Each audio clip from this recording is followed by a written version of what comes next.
Hello friend, আমি Angel চলে এলাম সুন্দরবনের গ্রামের বাড়ির হোম ট্যুর নিয়ে। তো এটা আমাদের গ্রামের বাড়ির ঢোকার গ্রিলের দরজা। দরজা পেরিয়ে ঢুকে পড়লাম বাড়িতে।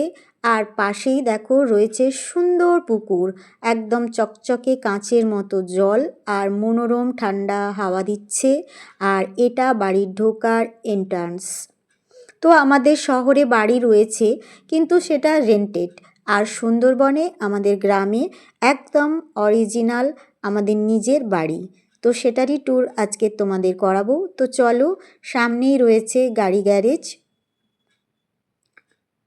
এখানে রাখা থাকে আমাদের ফোর হুইলারটা।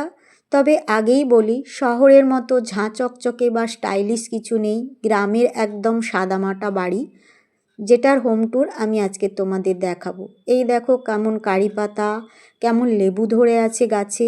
এগুলো একদম প্রাকৃতিক এবং অরিজিনাল আর টাটকা টাটকা। তো এটা আমার বাড়ির একদম ফাইনাল লুক, বাইরে থেকে যেটা দেখতে লাগছে। পাশেই রয়েছে একটা ছোট কিচেন, যেখানে কাঠ জ্বালে রান্না করা হয়। আর পাশে রয়েছে আর একটা বাথরুম টয়লেট, যেটা বাইরের লোকজন এলে ব্যবহার করে। আর এখানে রয়েছে আমাদের সাবমার্সাল, এখানে আমরা খাওয়ার জলটা নিয়ে থাকি এখান থেকেই।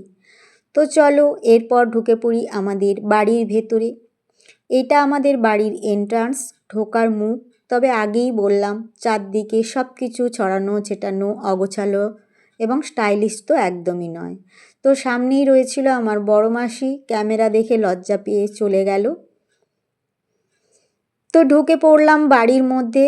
আর দেখো সামনেই রয়েছে একটা বেড, আর পাশে চেয়ার রয়েছে। এই বেডটায় বাইরে থেকে কেউ এলে আমরা বসি, গল্প করি।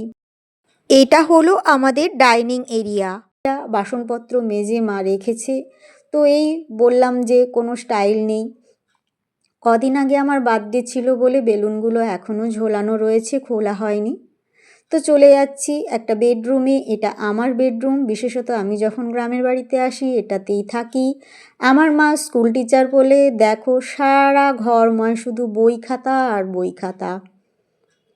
তো বেডরুমটা খুবই ছোট, তবে যতটুকু পেরেছি সুন্দর করে গুছিয়ে রাখার চেষ্টা করেছি। আর ওই যে বললাম, একদম সাদামাটা গ্রামের পরিবেশ। তো চলে যাচ্ছি আর একটা বেডরুমে। এটা হলো মাস্টার বেডরুম। এখানে টিভি রয়েছে, এখানে আমরা সবাই বসে গল্পগুজব করি। এখানে বেশিরভাগ সময়টাই থাকা হয়। তো এটা আমাদের সব থেকে বড় নিচের মাস্টার বেডরুম। আর ওই যে চারদিকে ঘর বাড়িতে শুধু খাতা আর বই মায়ের জন্য।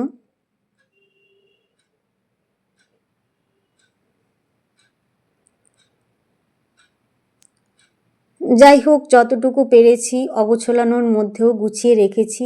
মা ল্যামিনেশন করা ফটোগুলো সাজিয়ে রেখেছে। এরপর সিঁড়ির পাশ দিয়ে চলে যাচ্ছি কিচেনে। আমাদের কিচেনটা ওপেন কিচেন, তবে খুব বেশি সাজ সরঞ্জাম নেই, সাদামাটা কিচেন। যতটুকু জিনিসপত্র না রাখলেই নয়, রাখা থাকে। বাইরে কাঠের জালে বেশি রান্না করা হয় রান্নাঘরটাতে, আর গ্যাসে ভেতরের কিচেনে রান্না করা হয়। যতটুকু প্রয়োজনীয় জিনিস সেটুকুই আছে। একটা মিট শেলফ রয়েছে, পাশে রয়েছে ফ্রিজ। আর ফ্রিজের পাশ দিয়েই রয়েছে সিঁড়ির নিচে কিছুটা জিনিসপত্র আর ওয়াশিং মেশিন রাখা থাকে। এরপর রয়েছে পাশেই বাথরুম। বাথরুম আমাদের স্নানের ঘর সমস্ত আলাদা করা হয়েছে এবং টয়লেটকে আলাদা করা হয়েছে। তো পাশেই রয়েছে টয়লেট, কোমোড এবং ইন্ডিয়ান দুটোই আছে, ওটা আর দেখালাম না। তো চলে যাচ্ছি দোতলাতে। আমাদের যেহেতু গ্রামে বাড়ি বা সমস্ত গ্রামের বাড়িতে একটা করে স্টোর রুম থাকে, তো আমাদের স্টোর রুমটাও দোতলায় ওঠার মুখেই। স্টোর রুম মানে ধান চাল বস্তা, ট্যাঙ্কো, হাঁড়ি কলসি বাটি ঘটি যা থাকে আর কি গ্রামের বাড়িতে, প্রয়োজনীয় সব জিনিস স্টোর রুমেই রাখা হয়।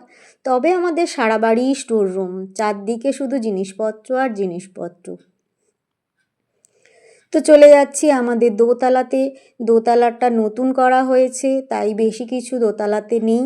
দোতলার ব্যালকনিতে ঢুকে পড়লাম। ঝাঁটাকাঠি তুলে আমার মা এখানে রেখে দিয়েছে। দোতলার ব্যালকনি থেকে ভিউটা অসম্ভব সুন্দর লাগছে, আর মনোরম হালকা বাতাস বইছে। এখান থেকে দেখো আমাদের পুকুরটা কত সুন্দর লাগছে, স্নানের ঘাটটা। এবার চলে যাচ্ছি মাস্টার বেডরুমে, দোতলার। মাস্টার বেডরুমটাও যথেষ্ট বড়। পাশে একটা ছোট স্টাডি রুম রয়েছে। স্টাডি রুমটায় কিছু নেই বলে আর দেখালাম না। যখন কোনো গেস্ট আসে তখন এই বেডরুমেই থাকে। তো দোতলায়ও আমাদের আরও একটা বাথরুম রয়েছে। বলেছিলাম যে স্নানের ঘর আলাদা করা হয়, এখানেও স্নানের ঘর রয়েছে, কিন্তু ব্যবহার করা হয় না বলে সেও স্টোর রুমে পরিণত হয়েছে। পাশেই রয়েছে টয়লেট। টয়লেটে গেলে স্নান করার প্রয়োজন হলে ওপরে গিজার দেওয়া আছে, তবে যদি কারোর গরম জল লাগে তাকে উপরে এসে গরম জল নিতে হয় বা স্নান করতে হয়। এটাই ছিল আমার সুন্দরবনের গ্রামের বাড়ির পুরো হোমের ট্যুরটা। তো তোমাদেরকে দেখানোর চেষ্টা করলাম। Thank you for watching. God bless you all my friend. Love you so much.